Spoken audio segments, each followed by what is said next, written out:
Ladies and gentlemen, we all agree that today Facebook is going through really complicated period.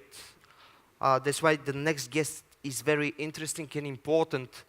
She used to be a journalist and a diplomat. What a lovely combination. Gabriella, Czech, welcome. Welcome, ma'am. What did you think about the social network before joining it? Well, I would rather just change that. I was on the social network before I joined Facebook. I was on Facebook. The surprise was when I joined Facebook and kind of that even having the insights, my attitude and my love for the network has not changed.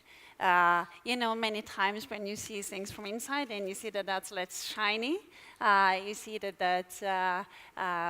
it's a much more of a mixed picture. And I must say that I'm at Facebook since 6 years, and it's still as thrilling, and it's lovely to work with so many devoted people. Because when I joined Facebook as a user, that was a very new platform. That was a kind of a wow feeling that suddenly I can get connected and I can share my views with my old friends who now moved to the US or to Australia.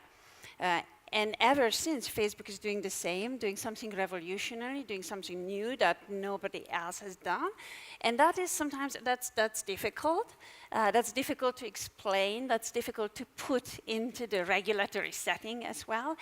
Tell us, as a journalist and a diplomat and a person with a huge experience in social work, where do you get news from? Specific places or friends, news feeds? I am kind of one of those old-fashioned people who still click on the original sites of the news media, and maybe I'm the one that is sharing, but yes, of course, I'm getting my news pieces as well from Facebook.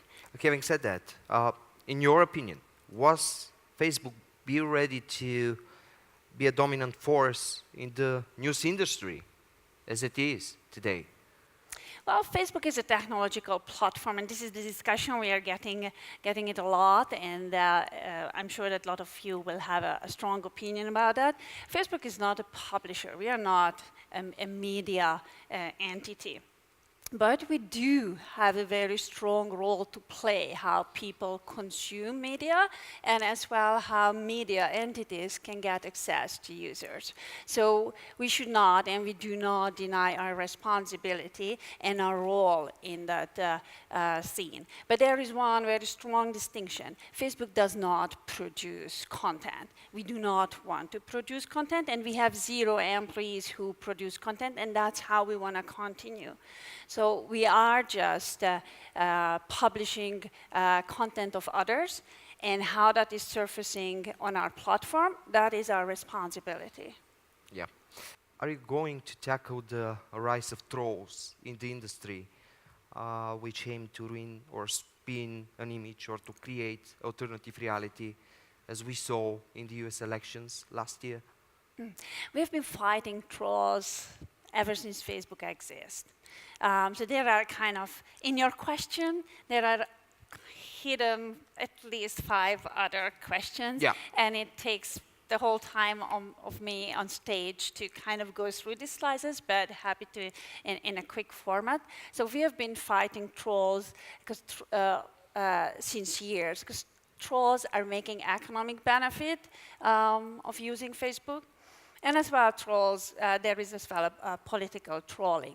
In the recent events, what you refer to as the US elections, or when we see that political affiliates or political fans of parties in election campaigns here in Europe as well, or just when there is a heated national agenda, people, real people, get active, but as well people who are not real people, but might have been created by real people. So that is for us, that's fake accounts who have been created by humans and managed by humans, get active on Facebook. And as well, we see a lot of bots and bots created fake accounts.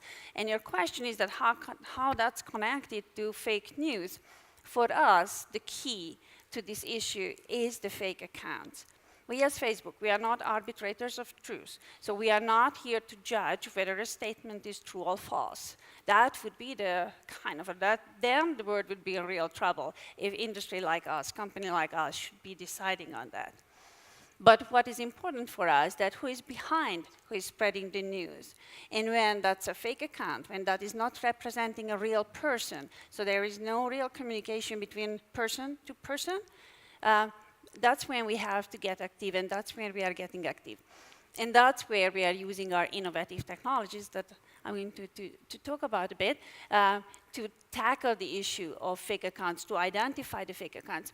Maybe you have heard that before the recent French elections, we have identified and removed more than 30,000 fake accounts, and they have been created in order to get active during the elections. And with these actions, that was done with artificial intelligence and machine learning help, and of course with human resources.